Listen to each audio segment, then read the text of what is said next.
Every year, millions of Americans from all walks of life are targeted by cybercriminals. And this year, the problem's getting worse as bad actors are using increasingly sophisticated AI tools to hone the perfect crime, targeting people who are unfamiliar with these new technologies and emerging financial platforms. Anna Schecter is head of the CBS News Crime and Public Safety Unit and joins us now with a look into this and a cautionary tale. Anna, good morning. Good morning. It's such a sad story, but it's so important to get this word out. You know, I went inside this scam. We really saw the anatomy of this AI-enhanced scheme that swindled one woman out of her entire life savings. Let's take a look at her story. I can't believe I just handed over all that money. Kyle Holder never saw the scam coming. From about $243,000 that was sent. And I feel like a fool. The first WhatsApp message came around Christmas 2024.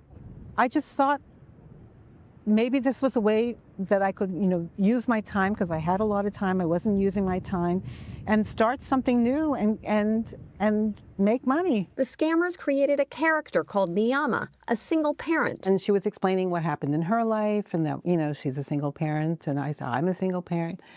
And she would ask me, she was always asking about me. And then she would say, is the money being transferred? Niyama coached her how to create two cryptocurrency wallets and transfer her life savings into them. Please assure me this is not a scam. I actually said that to her.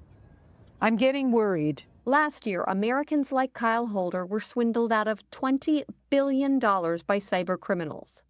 The FBI says $11 billion of which was in cryptocurrency. Harry Chavez is the special agent in charge of the IRS Criminal Investigations New York office. His team mapped out the crypto scheme Kyle Holder fell for.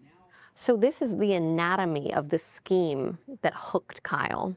Exactly. So now we've got two wallets that the victim controls.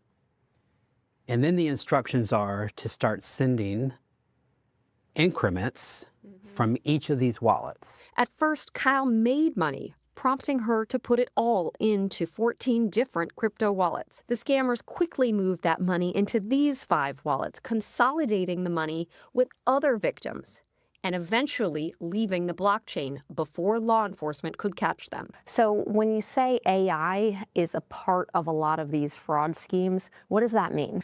Now you're talking about AI tools that are so sophisticated that they end up combing what turns out to be open source information.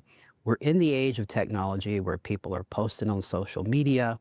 You have tools that can really now so specifically write a script specifically for you as a victim, not just a population as a whole. And it could happen to anyone. I put myself in your shoes in that moment that you realized it's all gone. Right. Well, I was hospitalized. The police took me into the hospital. I just wanted to die. I really did. And I couldn't get out of bed. I didn't know what to do. Some social services came to the house to monitor me because they thought I was suicidal, but I didn't want to live. I just said, how do I live? I just screwed up my whole life. Do you think, how could someone do this to another person? Yes, I do. The world's a very sick place. How long did it take you to sort of be able to get out of bed and get back to daily life? It's taken till now, about 1.5 years since February. Kyle Holder is trying to move forward with the little she has left. But I would have liked to have enough money to live the rest of my life out and to travel a little bit, to give some money to my children and my grandchildren. And I don't have that anymore.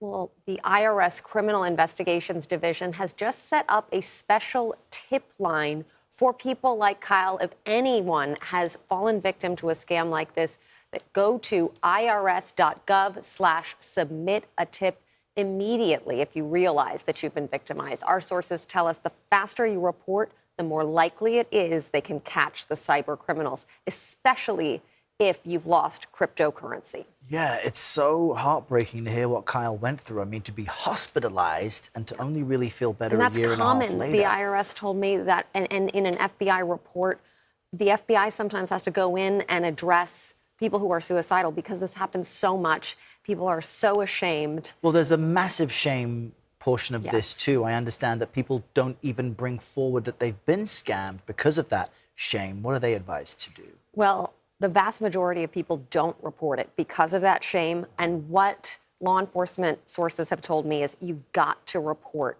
Just do it immediately. There's no judgment. You can do so anonymously. And the more victims they have, they can sort of create that map, that anatomy of the scam, and it helps them get closer to the criminal, even if it's in cryptocurrency, which is so hard to identify the bad actor. But they say, please report because it will help them get rid of those bad actors online. Thank you so much. Viewers should be on the lookout for this. Tell your friends, tell your neighbors, tell your family members as well.